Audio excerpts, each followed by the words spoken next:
जब भी बात आती है बजाज फाइनेंस शेयर के बारे में तो बजाज फाइनेंस एक ऐसा शेयर रहा है जिसने लोगों के हज़ारों रुपए को लाखों रुपए में और लाखों से करोड़ों रुपए में कन्वर्ट कर दिए, वो भी कुछ साल के अंदर।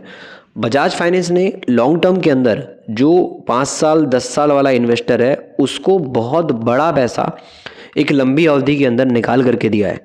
तो अगर आप डेटा देखने जाओगे बजाज फाइनेंस का हिस्ट्री के पर्पज़ से, तो एक बहुत ही अच्छी कंपनी रही है जिसने लगभग बात की जाए तो यहाँ पर इन्वेस्टर का पैसा 100 गुना से भी कहीं ज़्यादा बढ़ा करके दिया है। मतलब जिसने एक बार लगा लिया 1000 रुपये तो लाखों करोड़ों रुपए कमा चुका है। ऐसी कंडीशन बजाज फाइनेंस में इन्वेस्टर की थी। इतनी ज़्यादा अच्छी कंडीशन इन्वेस्टर ने बजाज फाइनेंस के अंदर देखी है। लेकिन अभी के टाइम पे अगर आप स्थिति देखोगे तो काफ़ी विपरीत हो चुकी है। बजाज फाइनेंस एक टाइम पे स्मॉल कैप थी, फिर मिड कैप बनी, उसके बाद लार्ज कैप बनी। जब स्मॉल कैप थी तो इसकी स्पीड बहुत खतरनाक थी, और मिड कैप कंपनी बनी तो उस टाइम पे भी ये धीरे धीरे ग्रो कर रही थी और काफ़ी तेज़ी से बढ़ रही थी। बट जैसे ही कंपनी लार्ज कैप कैटेगरी की बनी, मार्केट की सबसे बड़ी लीडर कंपनी बनी, तो इसकी जो ग्रोथ है वो पहले के मुकाबले में काफ़ी कम होती हुई नज़र आई। बाज़ार जो उम्मीद लगा के बैठा हुआ था बजाज फाइनेंस के अंदर कि कंपनी का इतना पीएल आना चाहिए, प्रॉफिट लॉस आना चाहिए, वो उससे कंपनी कम रिजल्ट लाई। तो ग्रोथ आज भी है। अगर आज भी आप बजाज फाइनेंस का प्रॉफिट देखोगे तो आपको लॉन्ग टर्म में ग्रोथ होता हुआ नज़र आएगा। लेकिन मार्केट जैसा रिजल्ट चाहता है वैसा रिजल्ट बजाज फाइनेंस के अंदर नज़र नहीं आया, जिसकी वजह से अभी 1 साल के अंदर 7% का लॉस इन्वेस्टर को है। यही चीज़ एंजल वन के केस में भी है।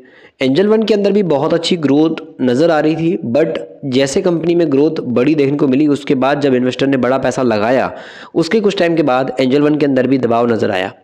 एंजल वन के अंदर भी मल्टीपल्स नज़र आए बातें, जैसे कि सबसे पहली चीज़ तो मैनेजमेंट ने बोला कि कॉस्ट काफ़ी बढ़ गई थी, जैसे कि आईपीएल वगैरह में पैसा उन्होंने लगाया स्पॉन्सरशिप के तौर पे, सॉरी। तो वहाँ पर भी क्या है, मार्केट के अंदर इनका एक बड़ा इन्वेस्टमेंट हुआ, और जो मार्केट के बेसिस पे जो कॉस्ट है वो इंक्रीज़ हुई, एक्सपेंस इंक्रीज़ हुए। मार्केट के साथ जो प्रॉफिट मार्जिन है इनके वो काफ़ी डिक्रीज़ हुए। मल्टीपल रीज़न सामने आए। उसके अलावा ब्रोकिंग पे जो टैक्सेस वगैरह लगाए गए, जो रूल्स रेगुलेशन सेबी ने चेंज किए, उस पर भी ट्रेडिंग कंपनियों में काफ़ी फ़र्क पड़ा। तो एंजल वन एक ब्रोकिंग कंपनी आपको पता है, बट ये धीरे धीरे फाइनेंशियल बेसिस पे और भी दूसरी इंश्योरेंस सेक्टर वगैरह में कंपनी अपना ध्यान दे रही है। तो एंजल वन, बजाज फाइनेंस अगर हम देखेंगे तो दो ऐसी कंपनीज है जो बहुत अच्छा चली हैं। एंजल वन भी काफ़ी बढ़िया चला है, लेकिन अभी भी ये 1-2 साल से दबाव में है। बजाज फाइनेंस भी काफ़ी शानदार चला है, बट ये भी 2-3 साल से काफ़ी बड़ी गिरावट में है। तो लॉन्ग टर्म के बेस पे दोनों कंपनीज अभी भी फंडामेंटली अच्छी हैं, बट जो बाजार उम्मीद चाहता है, जैसे रिजल्ट चाहिए, जो एक्सपेक्टेशन है मार्केट की, उससे काफ़ी कम वीक रिजल्ट अभी कंपनियों में नज़र आ रहे हैं। जिसकी वजह से आप यहाँ पर देख पाओगे कि बजाज फाइनेंस और बात की जाए यहाँ पर एंजल वन, दोनों के शेयर प्राइस में गिरावट है और कुछ खास जंप आपको दिखाई नहीं देगा। दबाव में एंजल वन भी है और दबाव में ही आपको बजाज फाइनेंस का भी शेयर नजर आएगा। अगर हम मार्केट कैप के हिसाब से देखेंगे तो मार्केट कैप में सबसे बड़ी बजाज फाइनेंस है। 4,37,000 करोड़ का मार्केट कैप है। 28,000 करोड़ का एंजल वन का मार्केट कैप। एंजल वन भी बहुत छोटी सी कंपनी थी, बट अब बहुत ज़्यादा बड़ी बन चुकी है। धीरे धीरे करके एक बड़ी ग्रोथ आई है मार्केट में। इनमें गिरावट आने की वजह से अभी जो प्राइस टू अर्निंग रेशियो है वो भी 28 का बजाज फाइनेंस का है और 21 का एंजल वन का है। तो दोनों ही अपने बात की जाए तो बहुत ही सस्ते रेट पे आ चुके हैं। प्राइस टू अर्निंग रेशियो के पॉइंट से बात करें, पी के पॉइंट से बात करें, तो अभी ये काफ़ी लो प्राइस पे दोनों का शेयर, जिसकी वजह से पी भी इनका काफ़ी नीचे है। तो आज हम डिस्कस करने वाले हैं फाइनेंस इंडस्ट्री के बेस पे, स्टॉक मार्केट से जुड़ी हुई कंपनियों के बेस पे। यहाँ पर हम देखेंगे एक स्मॉल कैटेगरी की कंपनी जिसके अंदर वैसे तो अभी गिरावट नज़र आ रही है, बट ये गिरावट आगे चल के तेज़ी भी नज़र आ सकती है इस गिरावट के बाद भी। तो उस पॉइंट पे इसको हम नॉलेज के हिसाब से डिस्कस करने वाले हैं, और इस स्मॉल कैप कंपनी के बारे में जितना भी बिजनेस से जुड़ा हुआ इंपॉर्टेंट डेटा है उसको एक बार पढ़ेंगे। कंपनी के फाइनेंशियल नंबर क्या कहते हैं उसको पढ़ेंगे, कंपनी का नाम क्या है उसको पढ़ेंगे। तो चलिए कंपनी में बात करते हैं, डिस्कस करते हैं कंपनी के बिजनेस के बारे में, और एक बार अच्छे से कंपनी को समझने की कोशिश करते हैं नॉलेज के लिए। तो कंपनी टेक्नोलॉजी के बेस पे और रिसर्च और ट्रेडिंग के बेस पे कंपनी काम करती नजर आएगी। टेक्नोलॉजी के बेस पे कंपनी यहाँ पर जो है अलग अलग तरीके से रेवेन्यू बना रही है, जिसमें ट्रेडिंग फर्म कंपनी की नजर आएगी। इनोवेशन के बेस पे ट्रेडिंग और जो रिस्क मैनेजमेंट है उसके हिसाब से कंपनी मार्केट में ध्यान दे रही है। आज का यूथ आपको पता है ट्रेडिंग के पीछे पागल है। शुरू में काफ़ी ज़्यादा उसको ग्रीड नज़र आती, लालच पैदा होता है मार्केट में जल्दी पैसा कमाने का। उसके बाद ट्रेडिंग में सक्सेसफुल कुछ लोग हो पाते हैं, कुछ लोग नहीं हो पाते।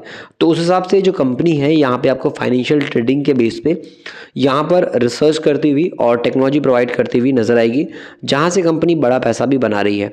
यहाँ पे कंपनी इंफ्रास्ट्रक्चर और next generation trading solution company provide करती है। उसके अलावा रीडिफाइनिंग ट्रेडिंग और अनमेज मार्केट के जो इंटेलिजेंस है और जो टेक्नोलॉजी है उसके बेस पे प्रॉपर वर्क कंपनी का आपको दिखाई देगा। तो ये कंपनी का काम करने का तरीका है। तो एक बार फाइनेंशियल कंपनी के एक बार अच्छे से देख लेते हैं। है दौलत एल्गोटेक लिमिटेड, 129 रुपये का स्टॉक मार्केट के अंदर इसका शेयर प्राइस भी आपको दिखाई देगा, जिसमें भी गिरावट जारी है। दौलत एल्गोटेक जो है एक ट्रेडिंग बात की जाए क्लियरिंग मेंबर है जो NSE इंडिया के अंदर है। और company business of security broking की बात करें और सिक्योरिटीज ट्रेडिंग की बात करें, उसके बेस पे अपना बिजनेस चला रही है। अगर हम कंपनी का मार्केट कैप देखने जाएंगे तो 2267 करोड़ का काफ़ी छोटी सी स्मॉल कैटेगरी की कंपनी है, जिनके अंदर रिस्क भी होता है, साथ में रिवॉर्ड भी काफ़ी हाई कई बार देखने को मिलता है। अगर इसका प्राइस देखो तो 129 का है, इसने हाई लगाया था 186 का और लो बनाया था एक साल के अंदर 59 रुपये का। स्टॉक का P 9 के आसपास आ गया है।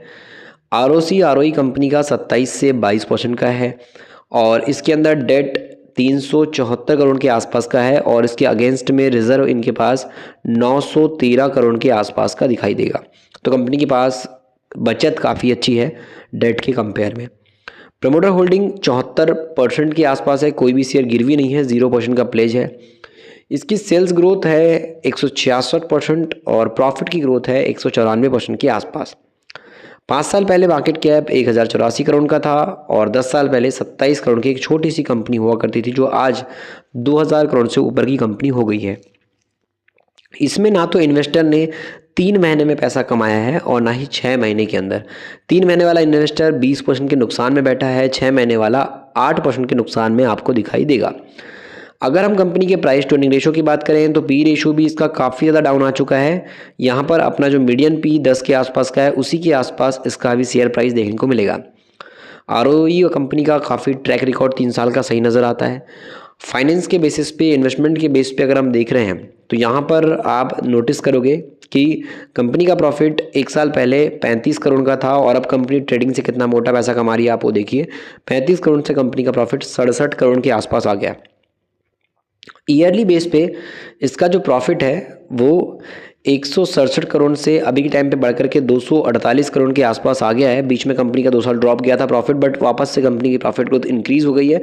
आप देखिए टिल टाइम मंथ में ऑल टाइम हाई पे सेल्स ग्रोथ है और ऑल टाइम हाई पे कंपनी की प्रॉफिट की ग्रोथ भी है। और यही रीज़न है कि 1 साल में इन्वेस्टर ने इससे 93% के आसपास का जो पैसा है वो भी निकाल लिया है बहुत कम टाइम के अंदर। समय के साथ इसके जो रिजर्व है वो बड़े हैं और कर्जा भी बड़ा है, बट कंपनी के अंदर आप देखोगे तो कैश फ्लो भी इंप्रूव होता हुआ नजर आया है। ROC भी कंपनी का बड़ा है। सितंबर की होल्डिंग के अकॉर्डिंग जितने पहले प्रमोटर थे उतने ही प्रमोटर अभी भी हैं, ना तो प्रमोटर शेयर बेच रहे हैं और ना ही प्रमोटर शेयर खरीद रहे हैं। हाँ, बट अगर हम देखेंगे तो FIS की जो इन्वेस्टमेंट है अभी करेंटली इस कंडीशन में इस कंपनी के अंदर धीरे धीरे बढ़ती नज़र आ रही है, जिसकी वजह से एक तेज़ी आगे आने वाले टाइम में हमको लग रहा है कि आ सकती है। बाकी इसमें क्या कितनी आएगी कितनी नहीं आएगी वो तो एक अंदाज के बेस पे बोल रहा हूँ, लेकिन फिर भी अगर आप DIS की पॉइंट ऑफ व्यू देखो तो DIS की भी होल्डिंग 0.05% बढ़ी है और FIS की भी बढ़ी। तो बड़े प्लेयर, सीधी बात है कि जो बिग प्लेयर है मार्केट की, जो बिग शार्क है वो अभी नजर आएगा यहाँ पर जो स्टॉक मार्केट के अंदर इस कंपनी में जो है एंट्री करते देखने को मिल रहे हैं लास्ट क्वार्टर के अंदर। तो इसको हमने नॉलेज के पर्पस पे डिस्कस किया था इस स्मॉल कैप को। अगर आपको मार्केट सीखना है और नॉलेज लेनी है तो फिर आप ई बुक पढ़ सकते हो, मिडिल क्लास का स्टॉक मार्केट ई बुक। इस ई बुक में वो सारी बातें हैं जो आम आदमी को जानना समझना ज़रूरी है इन्वेस्टमेंट करने से पहले। लॉन्ग टर्म के बेस पे एक आम आदमी की जर्नी कैसी हो सकती है स्टॉक मार्केट के अंदर, क्या वो नुकसान करता है, कैसे वो प्रॉफिट करता है, कौन सी गलतियाँ हैं जिसकी वजह से बहुत जल्दी वो मार्केट से एग्जिट हो जाता है, कौन सी वो चीज़ें हैं जिसको ध्यान रख करके वो मार्केट में लंबा टिक सकता है, बड़े इन्वेस्टर का माइंडसेट क्या होता है, इन्वेस्टमेंट के बेस पे क्या चीज़ें हैं जिनको अगर हम हमेशा ध्यान देंगे तो डेफिनेटली एक बड़ी तेज़ी के साथ हमारा जो रिटर्न है वो हमेशा हमको हर साल दिखाई देगा। और क्या स्ट्रेटजी हो सकती है, मार्केट कब कब गिरा है, कितनी तेज़ी के साथ गिरा है, क्या वजह रही है, क्यों मार्केट में ग्रोथ आती है, कौन सी वजह के कारण मार्केट ऊपर गया, वो सब आपको पढ़ने को सीखने को मिलेगा। शुद्ध हिंदी में अवेलेबल है। एडवांस लेवल में, बेसिक से एडवांस लेवल पे आपको जो ई बुक है वो पढ़ने को मिलेगी, लिंक डिस्क्रिप्शन में है। उस लिंक के ज़रिए आप इस ई बुक तक पहुँच सकते हो, मार्केट को सीख सकते हो, समझ सकते हो और अपनी इन्वेस्टमेंट की जर्नी को अच्छी खासी स्टार्ट कर सकते हो बिना किसी बात की जाए तो यहाँ पर रिस्क के, बहुत ही कम रिस्क के साथ में, समझदारी के साथ में।